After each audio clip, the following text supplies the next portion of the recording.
With new investors coming into the country, do you ask new resource companies to contribute to things like community schemes as well as putting money in the ground? Well, we established the mining cadastre. After knowing the geology, the first place to go to is, the next place is the mining cadastre. And the first thing that the mining cadastre will ask you is to go to these communities and get them a letter that they know you and they are ready to have you in the community. So before you even start, there's an interface between the operator and the community. So that relationship starts. And this is during exploration. But before you actually go into mining, we established the community development agreement. And the community development agreement has stages. It's a bottom-up approach. That is, we are going to talk to the communities, and it even defines the type of people we are going to talk to talk in the community. You are not just going to talk to a strata, because it tells you the youth must be included, the women must be included, the elderly people must be included. This is because we have an opportunity that we must learn from the oil industry, where we have people in Nigeria known as overnight flights. They come from Lagos, they are businessmen there. They come, they represent the community, they take whatever they want and they are off. And we also spelled out in the community development agreement what are the things to be done. And we followed up. There are 36 states in the country, plus the Federal Capital Territory. In each of the states, you have a mineral development committees, MEREMCO committees. And these committees are made up of both the state governments, the local governments, and very highly placed state indigenes that have the opportunity of advising the communities, the host communities of these minerals. So the system is very, very clear for CSR. And in the ministry, we have a department that is supposed to supervise whatever.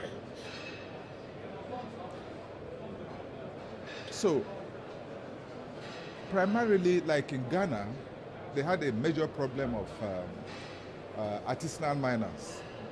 We were one of the first countries, in fact, the first country in Africa that established a department of artisanal and small-scale mining.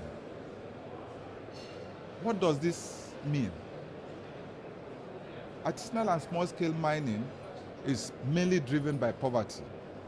It's done in the rural communities where these minerals exist. And if you do not organize them properly, even the operators coming in may not have the opportunity of talking of CSR anyway, because they will be disturbed first by these solar chaps. But what we have now is that there is a full department headed by a director that looks after this artisanal and small-scale mining. This means that government has established a system that makes the operator comfortable, that gives the communities opportunity to negotiate their future. And this future is not based only on what is generally known, especially in Africa. Oh, build them a school, build them this and build them that. No. What we are looking for is partnership. What of contracts? Who gets the contracts? So it's partnership between the host community and the mining operators. That gives a very good synergy. The operator is happy, the community is happy. And another area that we emphasize is alternative livelihood. So you go and you take out this mineral, of course, it's exhaustible. When you leave, and that's the end. No. We try to encourage those that are coming. Look, when you start mining, create alternative livelihood for these people. Basically, they were farmers. You are coming to disturb their arable land. What do? Why not, if you start making money, create, for example, petrol station for them, supermarkets for them, so that when you leave, they can still exist and be happy. And not like there are cases in Africa. I was also privileged to be the chairman of artisanal and small-scale mining CASIM communities for the whole of Africa. So I knew what was happening around the continent. There are some areas that Zambia copper. Some Canadians came, had a small copper mine, built a water system that served both the community and the company. And when they left, of course, what do you expect?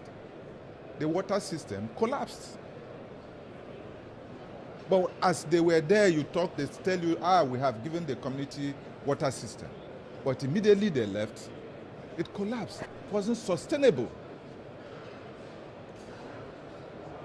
So we are saying that if it is CSR, let it be sustainable, something that they can enjoy when the operations of the company must have ended. That is CSR. Fantastic.